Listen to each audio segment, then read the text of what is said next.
ciudadanía, pues integra un debate público que contribuye a trazar los términos de la vida en común. Efectivamente, este debate tiene una relevancia que trasciende las minorías aludidas, pues plantea el interrogante acerca de qué grado de autonomía una sociedad está dispuesta a reconocer a sus ciudadanos. La pregunta es si la orientación sexual debe ser una cuestión entregada a la libre decisión de las personas, o si el Estado mediante la ley puede dar preferencia a alguna por sobre otra. Como de los vínculos sexuales nacen relaciones estables y la descendencia, inevitablemente esta cuestión redunda en la pregunta acerca de cuánto derecho estamos dispuestos a tolerar en las familias que las personas libremente desean constituir. Las afinidades y las relaciones de pareja, afortunadamente, están fuera del alcance de las leyes. El derecho no puede modelarla, pero sí puede y debe regular sus consecuencias y resolver los problemas que genera el fracaso familiar. Lo que se persigue en el presente es una evolución de las costumbres mutables. Es cierto que las personas prefieren tarde o temprano compartir sus vidas, formar una familia y entrar mediante los hijos a un futuro que la condición humana nos impide alcanzar. Pero el carácter de la mayoría de esos vínculos difiere de aquellos que justificaron la regulación matrimonial civil vigente. Hoy las personas deciden compartir sus vidas, pero con grados crecientes de libertad. Desean vivir juntas, pero mantener independencia para desarrollar proyectos y administrar sus bienes. Viven en pareja porque quieren y no porque se sientan socialmente forzadas. Por ello, frente al fracaso, prefieren la sinceridad de una separación y no la hipocresía de un matrimonio de apariencia.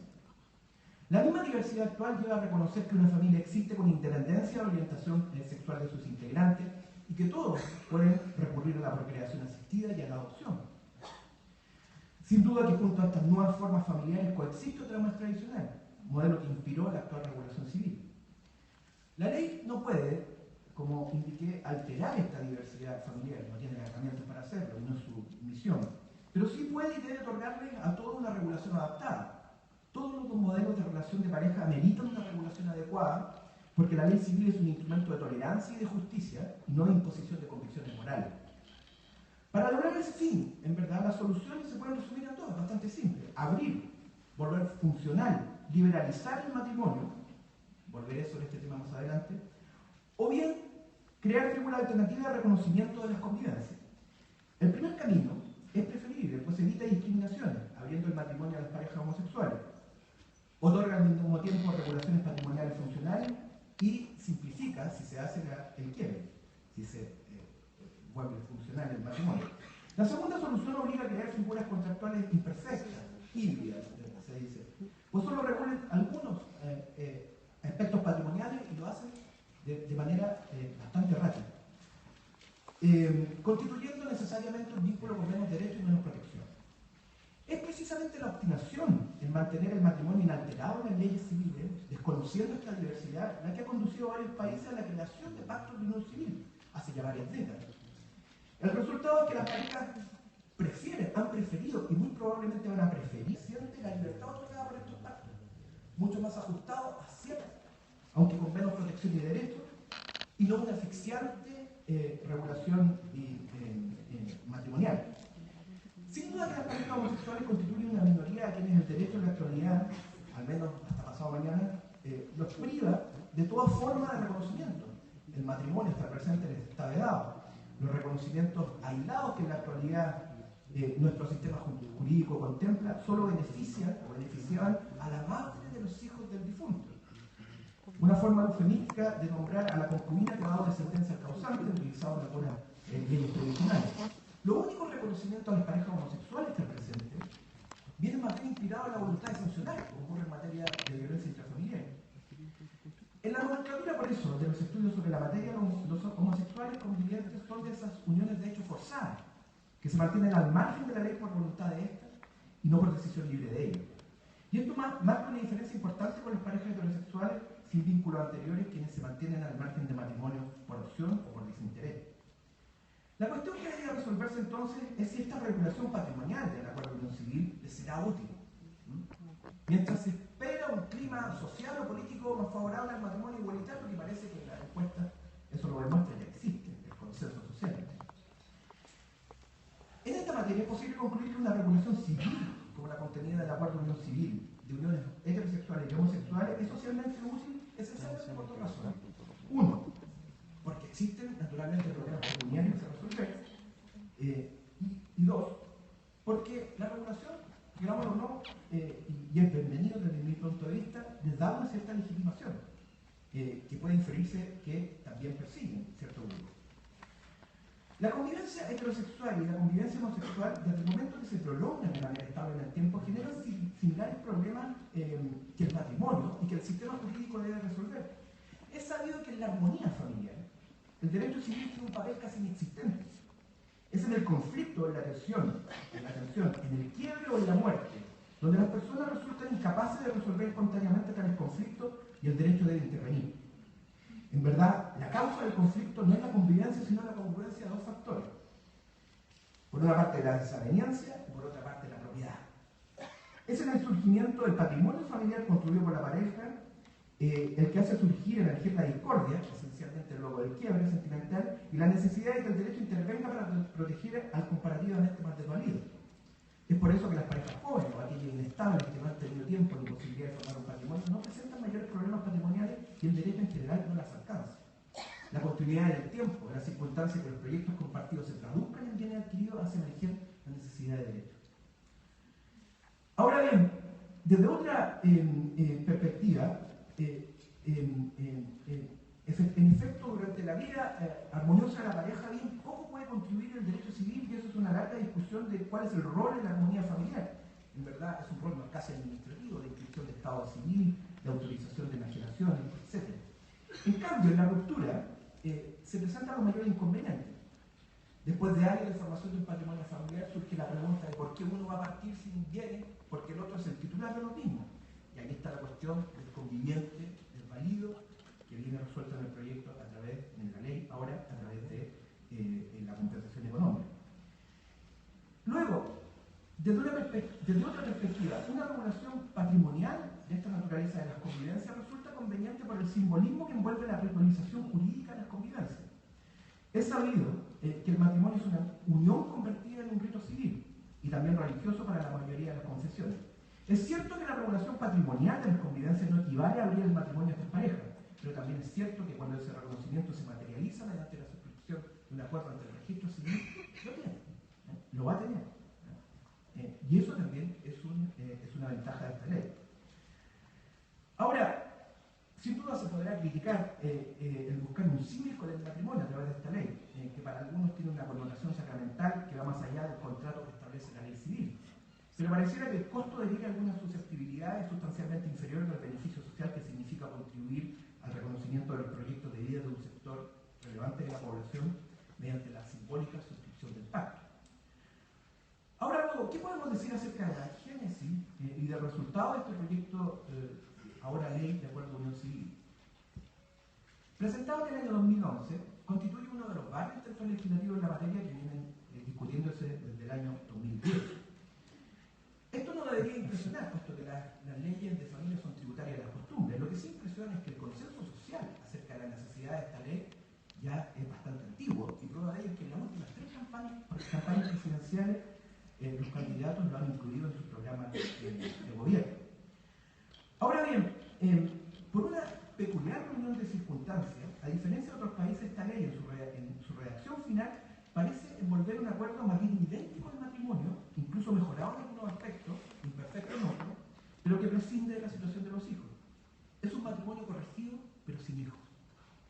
La explicación es simple. A un sector político progresista le interesaba que el acuerdo unión civil fuese contundente en derechos para las parejas, mientras que para otro sector conservador le interesaba sobre todo postergar la discusión acerca del matrimonio igualitario con todas sus letras. A uno y a otro, a fin de cuentas, le inquietaba la idea de abrir enfrentamientos con las eficaces iglesias y con los poderes fácticos más devotos. Por eso se mejoró sustantivamente el proyecto original, pero se excluyeron a los hijos y no se dice el matrimonio. Revisemos brevemente cómo se llegó a este estado de cosas. Durante el primer gobierno, el primer paso fue durante el primer gobierno de la presidenta Bachelet. Ahí se intentó redactar un proyecto, y estaba en el programa, se intentó redactar un proyecto que no fue presentado, sin embargo, por el Ejecutivo, necesitaba la iniciativa mensaje presidencial, puesto que regula cuestiones tradicionales y competencia del registro civil, y por tanto no podía llegar a acuerdo. El segundo paso fue durante el gobierno del expresidente presentó este proyecto en el 2011. A diferencia del anterior, este proyecto, a pesar de sus graves imperfecciones, sí incluía referencia accidental a vínculos familiares y algunos derechos sucesorios disminuidos y condicionales.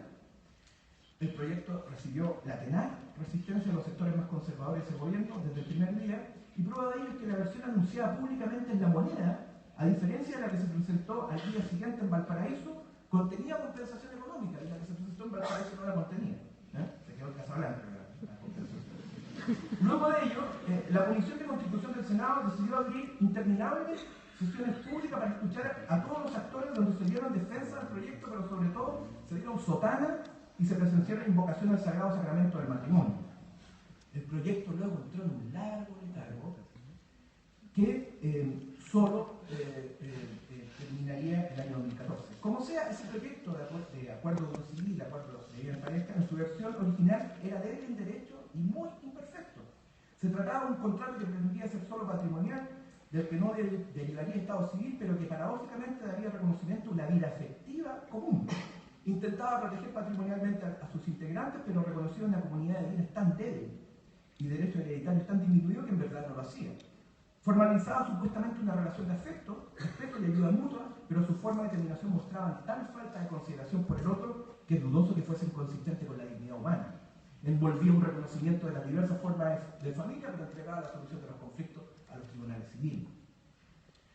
El tercer paso es que una reunión de circunstancias peculiares que ya mencioné hizo que este proyecto cambiara abruptamente en 2014 por ese consenso espontáneo de fuerzas políticas. Así, el proyecto que finalmente fue aprobado como ley genera Estado civil, sí da protección patrimonial a los convivientes, sí contiene compensación económica, sí concede derechos hereditarios verdaderos, sí regula su formación adecuadamente y sus causales de término, sí da competencia a los tribunales de familia, entre otras diferencias. Incluso solo algunas cuestiones puntuales podría considerarse para las parejas que no quieran o no puedan o no piensan todavía tener hijos, es un contrato más atractivo que el matrimonio. Tiene igual simbolismo, posee una protección patrimonial, disminuida, pero es protección, no establece deberes personales, cohabitación, fidelidad, que pueden estimarse éticos y lesivos de la integridad de la pareja. Por lo mismo, no envuelve la negativa institución del divorcio culposo, se disuelve por un divorcio de mutuo acuerdo, etc. Sin contar, evidentemente, y no tengo tiempo para referirme, el bochornoso episodio de la discusión parlamentaria del cambio de nombre, que lo hemos mencionado, se llamaba PUC. Gracias a la intervención del rector de la Universidad Católica, de un día para otro se transformó en AUC. El pacto de unión civil era una noción más consistente con la estructura permanente. Pero el gran problema, ya lo dije, es que constituye un matrimonio egoísta, que hace abstracción de la realidad humana. Las personas no solo deciden vivir juntas para compartir sus vidas, sino también para proyectar ese afecto a través de los hijos, ya sean biológicos o adoptados. Salvo un par de referencias, la presunción de paternidad y esta regla en materia de cuidado personal, muy mal redactada, en verdad es incoherente en su redacción. El AUC no produce efectos ni regula descendencia, no se pronuncia sobre los hijos con dos padres o con dos madres, no abre la posibilidad de adopción a las parejas homosexuales. Es curioso que cuando uno y otro acentúan el valor de la familia, cuando vemos la realidad de niños abandonados, su mala suerte en centros públicos, cuando somos testigos de la preocupante baja de la tasa de natalidad, cuando conocemos los conflictos que expone una mala regulación en materia de custodia de los hijos, se le sigue cerrando los ojos a esa realidad. El AUC es un matrimonio en parte mejorado, por tanto, pero sin hijos. A algunos les parecerá un avance y otros respirarán tranquilos que no se llame matrimonio y que no se hable aún de adopción homosexual, pero creo que todos en el fondo deberíamos al menos reconocer que ello niega lo que hoy sucede en la realidad, y negar esa realidad traerá más problemas que soluciones. Otro vacío sensible es lo que sucede en materia de uniones de hecho, aquellos que se mantendrán al margen de la ley y que se estima que convivientes en Chile hay 2 millones, esas son las cifras. No me puedo detener en eso, la profesora Latroc ya lo ha mencionado. Se propusieron varias ideas en el curso de la discusión parlamentaria para regular esta materia. Es necesario un reconocimiento judicial para eso. No puede ser que solo los ricos hoy puedan acceder a un juicio que llega hasta la Corte Suprema para que se le reconozca una comunidad de clientes, fundada en las reglas del derecho patrimonial común. No puede ser que se les niegue todo derecho tradicional. Hay formas, y no son misterios, hay formas de regular esa relación para esas personas que no quieren el derecho, pero que lo van a necesitar en el momento en que se produzca el quiebre, la disolución por muerte o simplemente por quiebre sentimental. Es ahí donde surge la necesidad de regular esas relaciones. En conclusión, porque se me acaba el tiempo, la aprobación de este acuerdo de unión civil consagra un estado de cosas en que las parejas homosexuales seguirán exigiendo el derecho a casarse, y las parejas heterosexuales probablemente perseguirán por su parte crecientemente la libertad de estos pactos de unión, quedando el matrimonio progresivamente relegado a la condición de regulación civil anticuada y abandonada que no se actualiza. La razón es simple: los pactos de unión civil, más allá del reconocimiento insuficiente de derechos, tienen ciertas ventajas: la libertad y la protección patrimonial, en esencia. Y este problema no se va a resolver con un matrimonio igualitario. Aun cuando después se reconozca el matrimonio igualitario, el acuerdo de unión civil será un contrato que perdurará en el tiempo, al que accederán muchas parejas, que va a generar un estado civil y que por ello se transformará en un instituto permanente. No podrá derogarse pura y simplemente. Cuando se adopte el matrimonio igualitario, no se puede forzar a las personas a salir del acuerdo de unión civil y contraer matrimonio, por ejemplo. No se podrá hacer eso. Será un estado permanente. Y ese es el riesgo, y ese es el peligro, porque es un estado permanente tremendamente imperfecto, tiene tremendos vacíos en su redacción y tremendas insuficiencias en su redacción. En definitiva, la pregunta que queda luego de esta contratación es si todas estas necesidades sociales, en definitiva, no se pueden satisfacer con el matrimonio. No evidentemente con el que conocemos, sino con un matrimonio funcional, libertario y protector, que en primer lugar ponga fin a esa brutalidad de la sociedad cultural que todavía no podemos resolver, a pesar de que Chile firmó un compromiso internacional en el año 2007 a modificar en el menor plazo posible su legislación.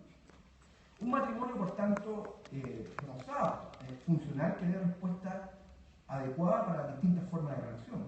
Después de todo, no es que existan matrimonios y convivencia, pues esas son solo vestimentas jurídicas. Detrás de esas regulaciones jurídicas, lo que en verdad existe y merece atención son las relaciones afectivas y de pareja. De riqueza es cierto irreductible, pero reconducible a denominadores comunes, como la necesidad de compartir y administrar lo que se adquiere en común y la protección frente al quiebre o la muerte.